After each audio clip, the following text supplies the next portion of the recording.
Charles Chip Dunn is regarded as one of the best running backs in the history of the Big Sky Conference and all of FCS football. Following the 2000 season, Dunn was named a first-team All-American by 3 separate publications.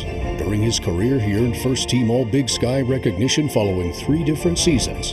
To this day, Dunn ranks second in Big Sky history in total rushing yards and set 16 different school records at Portland State University. Charles Chip Dunn, Portland State Viking and member of the Big Sky Conference Hall of Fame. So here's an example of what Mr. Simmons just talked about how an SID helps. Chip Dunn could have very easily finished his collegiate career 7 yards short of 6,000 career rushing yards. A victory over Cal State Northridge secured. Dunn had taken off the tape off his ankles, and began to ice. Longtime Portland State Sports Information Director Mike Lund, who's here tonight, called down to the field and let the team know that Dunn needed just 7 more yards to become the 6th Division I player, that's 1A or AA, to reach the milestone. Coach Tim Walsh approached Dunn and asked if he wanted 6,000. Walsh said in a very humble way, Dunn said, "I guess so." He went back in the game and in one run busted off a 14-yard run, 6,700 career yards. Coach Walsh said he came to the sideline with the biggest Chip smile he'd ever seen. Humbled, well-mannered, and a phenomenal team player with a tremendous work ethic is how Coach Walsh described Chip Dunn. I loved watching this young man play on those Viking teams. They were really talented with Chip and Arshwani Bryant, Terry Charles, quarterback Jimmy Blanchard, all those guys on one offense, Rashad Floyd and Brad Ransom on defense. The 2000 Vikings became the first Portland State team to qualify for what was then the 1AA playoffs. Dunn's numbers were staggering.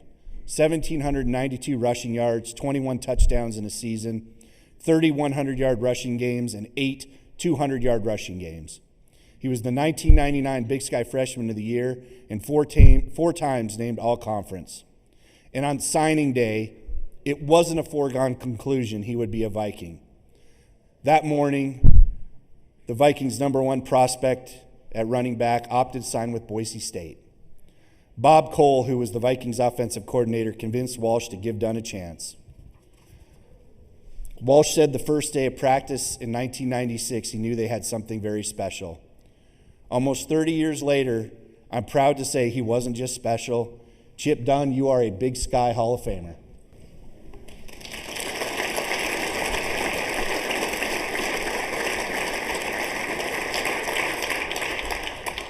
Chip, as John just said, your career as a Viking almost didn't happen. How did you end up at Portland State? So on National Signing Day, I was headed to the military. There was National Signing Day, and there was about 5 players that were going to various schools around the country, and I wasn't one of them. And on that day, I was going down to enlist. I got a call from Portland State that said that I needed to sign that day in order to take the scholarship as a running back. So I signed sight unseen to go to Portland State. So I showed up on August 3rd in 1996 to play football in a city that I'd never seen, for a school I'd never seen, and for a coach I'd never met.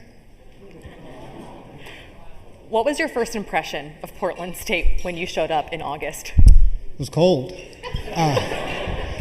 It was rainy. I was 17 and on my own and really scared.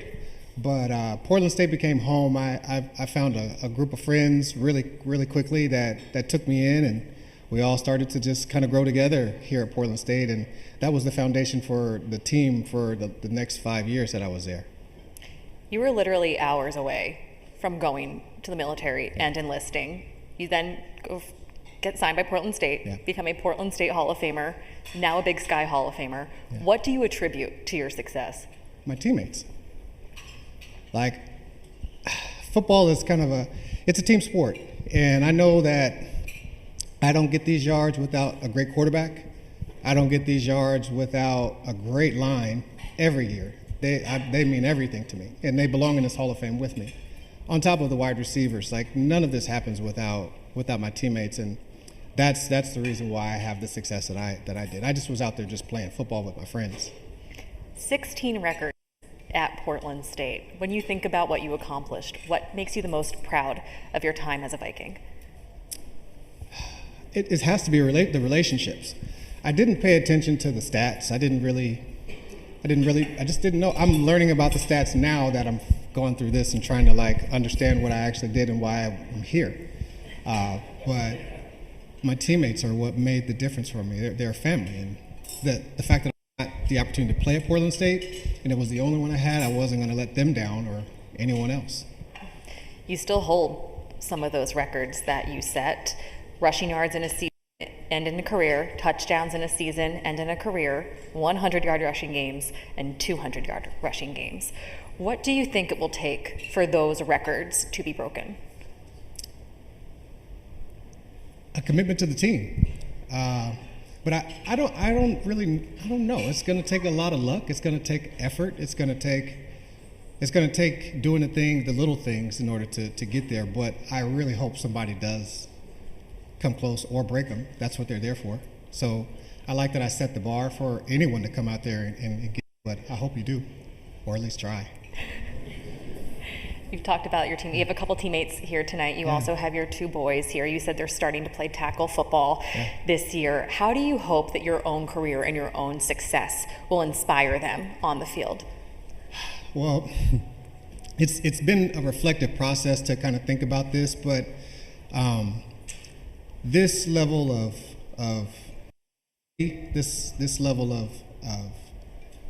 tenacity, effort, and teamwork resides in me, and I know it resides in them. And I want my kids to be able to use this in any field that they go into, know that they can be champions in anything they decide to do, and anyone else for that matter. You arrived to Portland sight unseen. You're still there to this day. What does that city mean to you and your family? Portland State grew me up. I came when I was 17, and I have, over the years, I've created friendships that they'll last my whole lifetime and beyond. And so being a part of a city, growing into a city from nothing, it means a lot to have so much of a foundation, so much of a nucleus of friends, and I have my family here, so it's the city means everything to me. How did your time at Portland State set you up for a life post-football? Portland State going to college is not an easy thing for a student athlete, and I think I failed a lot early on, and I think Portland State was willing to offer me chances to figure it out, and that meant a lot to me. And so being able to grow up inside of Portland and inside of Portland State, it helped me see life a little bit broader, understand how to take a blow and keep going, and just that good things will happen when you put your head down and you're having fun. We have over 40 student athletes here tonight. You talk about how you failed at times. What's your advice to those athletes sitting in this room in their careers? You know what's in your heart, and you have to believe in yourself when you step on the field, no matter what the sport is. And as long as you know what you can do, and as long as you know that you're not there yet, but you're willing to put in the work, you should do that. And just don't leave anything on the field. You don't want to have any regrets when it's all over.